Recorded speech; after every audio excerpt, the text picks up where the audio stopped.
दोस्तों इस वक्त हमारे साथ परिहार विधानसभा क्षेत्र से राजद के पूर्व प्रत्याशी रितु जायसवाल जी की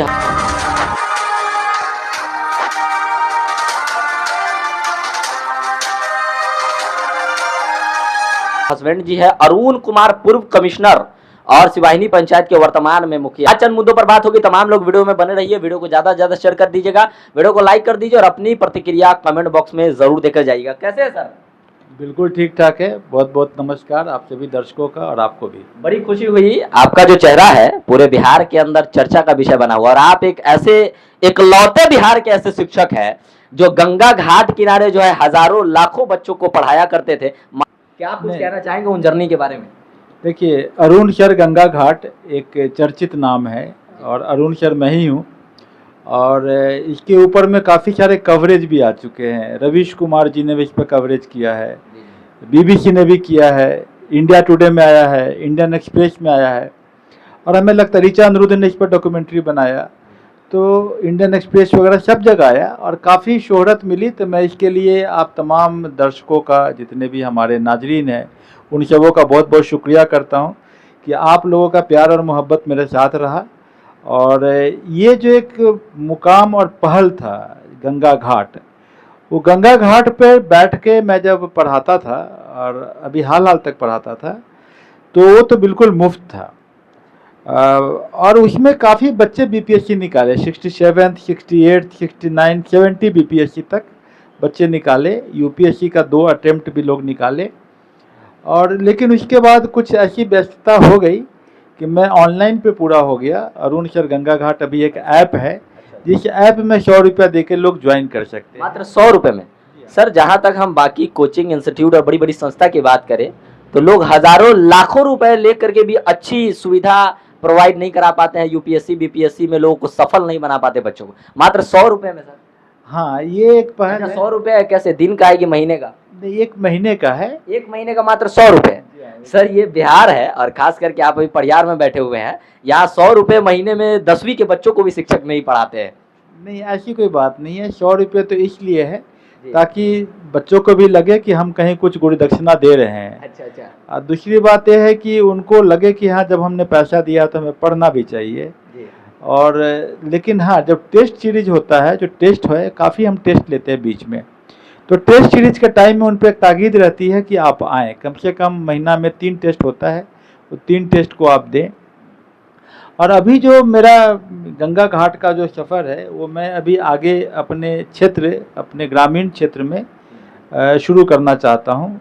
और परिहार मेरा जगह है, ये मेरा जन्मभूमि भी है, सिवाहिनी पंचायत और इसके अलावा परिहार में भी मेरा मकान है जो सोना टोला के पास में है।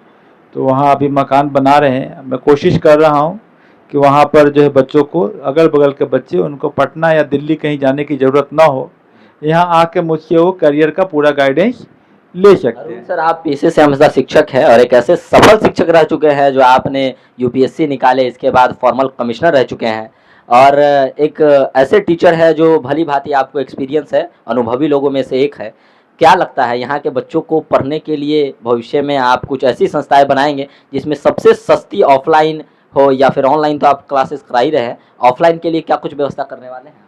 देखिए, मैं बच्चों को और उनके गार्जियन को एक बात कह सकता हूँ, जो मैं गंगा घाट पर रेगुलर कहता था और मैंने बहुत सारे मेरे ऊपर जो डॉक्यूमेंट्री बना है उसमें भी मैंने ये बात बोला है कि हिंदुस्तान में आगे बढ़ने का एक मीडियम क्लास फैमिली का सबसे साधारण रास्ता है कि वो कोई अच्छी नौकरी निकाल ले। और ये नौकरी निकालना बहुत ही आसान काम है, इसलिए मैं कह सकता हूँ क्योंकि मैं एक साथ 6-7 एग्ज़ाम निकाला था, जबकि मैं गांव के परिवेश से पढ़ा था और बाद में मैं रांची सेंट जेवियर्स पढ़ा या दिल्ली यूनिवर्सिटी गया, लेकिन शुरुआती पढ़ाई मेरी गांव के परिवेश में हुई है। और मेरे गांव से मेरा चचेरा भाई है नवल किशोर चौधरी, जो भी भागलपुर का डीएम है, उसकी भी पढ़ाई लिखाई खैरवा हाई स्कूल से हुई है, जो हमारे परिहार विधानसभा के अंतर्गत ही है। लेकिन वो भी आईएएस निकाल कर भी भागलपुर में डीएम है। तो मैं ये बताना चाहता हूँ बाकी अपने लोगों को कि भाई ये निकाला जा सकता है। जब एक छोटा सा गांव जो नरकटिया है सिवाहिनी पंचायत के अंतर्गत, वहाँ एक गांव से 2-2 लोग आईएएस की परीक्षा निकाल सकते हैं, तो आपके बच्चे क्यों नहीं निकाल सकते? और आईएएस की जर्नी एक ऐसी जर्नी है कि अगर आपने आईएएस की तैयारी मुकम्मल कर ली है, जो 8 महीने से 10 महीने में हो जाती है, तो आपके लिए कोई ना कोई एक नौकरी तो रखी हुई है। पहली बात, जैसे गंगा घाट पर जो बच्चे बैठे वो बीपीएससी न निकाल पाए, लेकिन मेरा मानना है कि कम से कम हज़ारों बच्चों ने टीचर का एग्ज़ाम जरूर निकाल लिया है। बहुत सारे बच्चे Uttar Pradesh public service commission में आ गए, बहुत Madhya Pradesh public service commission में आ गए, या अन्य कोई भी, जैसे एक ऑडिटर का जॉब हुआ था, ऑडिटर का एग्ज़ाम था, वो निकाले, तो काफ़ी लोग निकाले। सर, जो गंगा घाट में आप बच्चों को पढ़ाया करते थे, हजारों बच्चों को आप पढ़ाया करते, आप अपने आप में ही खुद एक डॉक्यूमेंट्री है और बड़े बड़े न्यूज चैनल पर आपकी वीडियो चलती थी कि कोई अरुण सर ऐसे हैं जो कोई कोचिंग संस्थान, कोई इंस्टीट्यूट में नहीं, बल्कि गंगा के किनारे, गंगा की जो सीढ़ियाँ होती है उस पर बैठा करके पढ़ाते। कैसा एक्सपीरियंस रहता था, वहाँ के कितने बच्चे आज तक सफल हुए और कहाँ कहाँ के गरीब तबके के बच्चे जो है गंगा घाट पे आके पढ़ते थे? देखिए, ज़्यादातर बच्चों को मैं नहीं जानता हूँ। आप रवीश कुमार का एक छोटा सा क्लिप आप चला सकते हैं अपने चैनल पे, जिसमें दिखेगा कि कितने हज़ारों की संख्या में। पहचानना मेरे लिए मुश्किल था, लेकिन हाँ, इतना जानता हूँ कुछ बच्चों का जो इंदौर से आए थे, या सिकंदराबाद से, हैदराबाद से आए थे, गोरखपुर से थे। कुछ बच्चे जो है सो आ गए थे बीएचयू से पढ़ाई करने के बाद, सीधे मुसल्लमपुर हाट में रहते थे और घाट पे आते थे। रिजल्ट था तभी बच्चे आते थे। जब रिजल्ट आता था तो वो आके अपना जो गुरु परंपरा होती है पैर उड़ छूते थे, तो मुझे लगता था अच्छा तुम्हारा भी हुआ है। मैंने इसको प्रचार करने की कभी कोशिश नहीं किया, अब मैंने कभी इसका डॉक्यूमेंटेशन भी नहीं आज किया। अगर आपकी तादाद में बच्चे आपके हाथ में थे और आपके ऊपर एक फेथ और बिलीव था बच्चों का। नहीं, नाम तो वैसे काफ़ी हुआ, ऐसा नहीं है। पटना में लोग जानते हैं अरुण सर गंगा घाट को, और सभी एकेडमिक काउंसिल के सभी लोग जानते हैं। अभी जो मेरा मुख्य बात कहना है कि आखिर एग्ज़ाम निकालना आपके बच्चों के लिए जो हमारे सुन रहे हैं क्यों आसान है। देखिए, कोई भी एग्ज़ाम निकलता तब है जब आपके पढ़े हुए प्रश्न परीक्षा में आते हैं। और पढ़े हुए प्रश्न अगर परीक्षा में आते हैं और आपका वो अभ्यास किया हुआ प्रश्न है, आपने प्रैक्टिस किया उसका, वो प्रश्न परीक्षा में आ जाए तो आपके निकलने की संभावना बहुत बढ़ जाती है।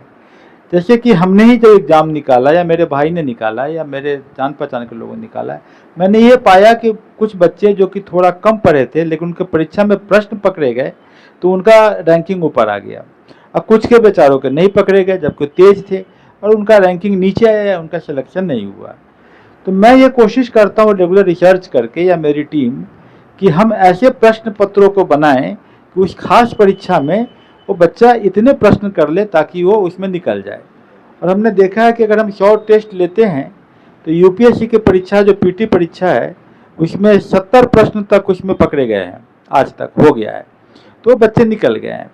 तो हम इस मामले में अभी हम फिर कुछ दिनों से इसलिए छूटे हुए हैं, नहीं कर पा रहे हैं, क्योंकि एक राजनीतिक व्यस्तता है। मेरी पत्नी है, जैसा कि आपने ही बताया, मेरी पत्नी रितु जायसवाल, जो कि पहले शिवानी पंचायत की मुखिया रही हैं, प्रेसिडेंट अवार्डेड रही हैं, राष्ट्रीय स्तर की अवार्डेड रही है, देश विदेश में उनका भी नाम हुआ है।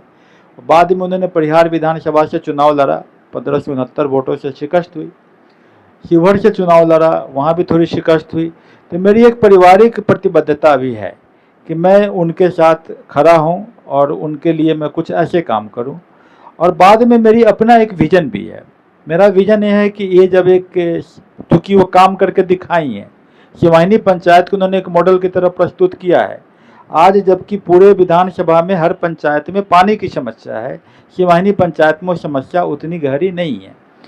उन्होंने सोलर जल मीनार लगाया है, न सिर्फ शिवानी पंचायत में, वरन उन्होंने सोनबरसा थाना में, इनरवा स्कूल में, कमला गर्ल्स स्कूल में, कितने जगहों पर आरओ वाटर प्लांट लगवा दिया। आप सर पूर्व में कमिश्नर रह चुके हैं, पत्नी महिला प्रदेश अध्यक्ष रह चुके हैं, भाई आपके डीएम रह चुके हैं, फिर से आप जो है अभी मुखिया है वर्तमान में। क्या कुछ कहना चाहेंगे, मतलब इन जर्नियों के बारे में, इन सफ़र के बारे में? मतलब खास करके आप शिक्षित घरानों में से है, टीचर हैं, उसके साथ साथ पॉलिटिक्स में आने को लेकर के कैसा रहा सफ़र? देखिए, मैं राजनीति को एक माध्यम मानता हूँ जिसके द्वारा जनता को मैं ज़्यादा काम कर सकता है। मेरा एक स्टूडेंट है, उसका नाम है मनोज, वो आईएएस है। आईएएस है? हाँ, उसका कैडर है मध्य प्रदेश में और उसका घर है बिहार में, और वो बिहार के वो अपने गांव में वो कोई काम नहीं करवा पा रहे हैं। बहुत करवाए भी हैं तो बहुत छोटा काम करवाएं। एक यहीं पर एक और आईएएस अधिकारी इसी बगल के पंचायत में